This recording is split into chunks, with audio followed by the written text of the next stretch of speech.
Alors d'abord, on a travaillé avec tous nos partenaires pour justement lancer cette reprise parce qu'on sort quand même maintenant de 2 mois et le 15 juin, ça serait 3 mois de pratiquement aucune activité ou très très très peu d'activité.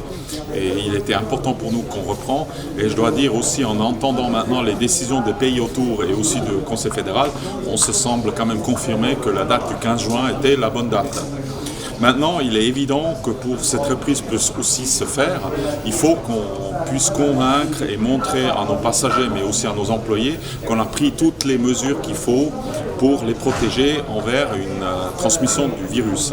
Et là, on a pris beaucoup d'actions. Alors, certains qui ont été déjà pris au début de la crise, quand on a encore continué de voler, c'est-à-dire d'introduire des protections supplémentaires pour tous les guichets et autres. On a aussi beaucoup travaillé à la disponibilité de moyens de se laver les mains ou de se désinfecter les mains, parce que c'est très important. Et on a adapté toutes les infrastructures pour soit assurer les distances minimales, soit s'assurer que les gens utiliseront des masques si ce n'est pas possible. Je pense que tout ça, ça va permettre de garder le bon équilibre entre la fluidité dans le terminal, parce qu'on ne veut pas non plus créer le parcours du combattant, et une protection maximale pour tous les passagers et employés. Alors d'abord, néanmoins, même si c'est l'année de la crise, ça reste l'année des 100 ans. Et on essaye de trouver la bonne manière de quand même se remémorer et de fêter d'une manière adaptée à la crise les 100 ans. Maintenant, pour le bâtiment de l'Est, on a tous vu, on a eu plusieurs mois où les chantiers étaient fermés.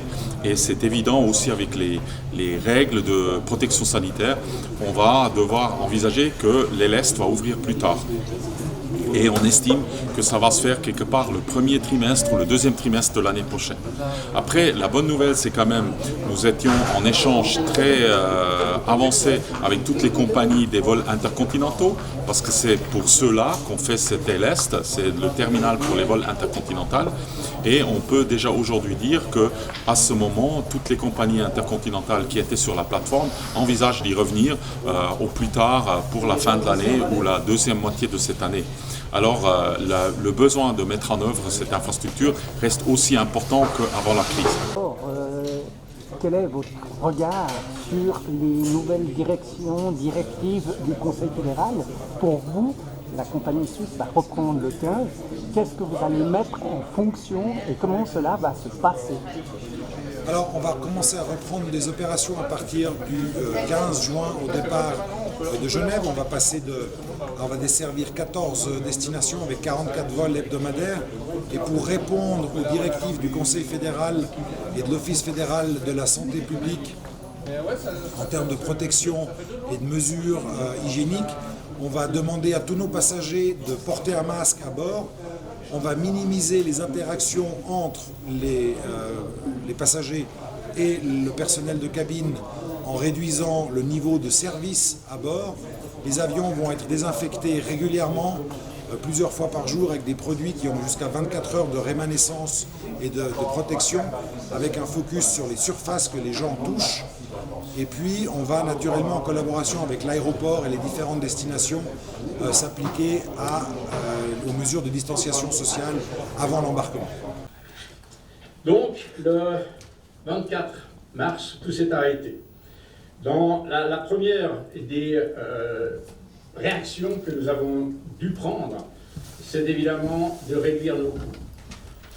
C'était extrêmement important car, comme vous pouvez l'imaginer, une compagnie aérienne, c'est quelque chose où vous avez énormément de fluidité de capitaux qui se passe. Et c'était absolument essentiel pour nous d'arriver à réduire le plus rapidement possible l'ensemble de nos dépenses.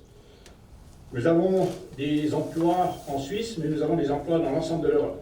Grâce aux différentes mesures sociales qui sont en place dans ces pays, nous avons pu mettre notre personnel navigant au chômage partiel, étant donné que les avions ne volaient plus. Nous avons pris énormément de mesures de réduction de dépenses, de façon à pouvoir réduire très rapidement le flux de cash à l'extérieur de notre compagnie. Grâce à ces différentes mesures, nous avons économisé 2/3 de nos charges d'exploitation, ce qui nous a permis effectivement ensuite préparer un cash plan pour les mois à venir et de savoir comment nous allions passer cette crise, en sachant au départ qu'on n'a aucune idée de la durée d'une telle immobilisation. C'est important pour nous d'annoncer ce redémarrage, même si, évidemment, il est relativement réduit par rapport à ce que nous produisions par le passé. C'est nécessaire pour nous de comprendre que le groupe EasyJet va redéployer ses ailes au travers de l'Europe d'une façon relativement équitable en fonction des marchés. La chance que nous avons aujourd'hui, c'est que EasyJet va remettre en service 10 avions au niveau du groupe et 2 seront à Genève. Ça veut dire que nous avons réussi finalement à démontrer que le marché suisse est un marché important, essentiel pour EasyJet. Et grâce à cela, nous sommes dans les bases qui allons ouvrir en premier. Je crois que ça c'est très important de comprendre que c'est stratégiquement essentiel pour nous d'être sur le marché suisse et nous essayons en tous les cas de démarrer cette progression au niveau opérationnel le plus tôt possible. Ce qui est très important de comprendre, c'est pour nous, comme je l'ai dit au début, c'est l'harmonisation de ces modules. C'est très compliqué, ça aurait été très compliqué pour nous d'avoir des contraintes très différentes entre compagnies, entre aéroports et différentes institutions. Pour cela, nous suivons tous les mêmes recommandations avec un certain nombre de degrés ou de procédures qui sont mises en place qui peuvent être différenciées entre les sociétés. Nous en avons parlé, le nettoyage des avions est essentiel. Nous avons mis en place un système à EasyJet qui permet de nettoyer durablement un certain nombre des places où les passagers vont se trouver. Nous avons une équipe au sol qui va nettoyer l'intégralité d'une façon très profonde l'ensemble de la cabine et des soutes, ainsi que le cockpit. Et l'ensemble de ces produits aujourd'hui ont des durées de garantie finalement antibactérienne, antivirale d'à peu près 24 heures. Nous allons utiliser ces méthodes d'une façon régulière. L'ensemble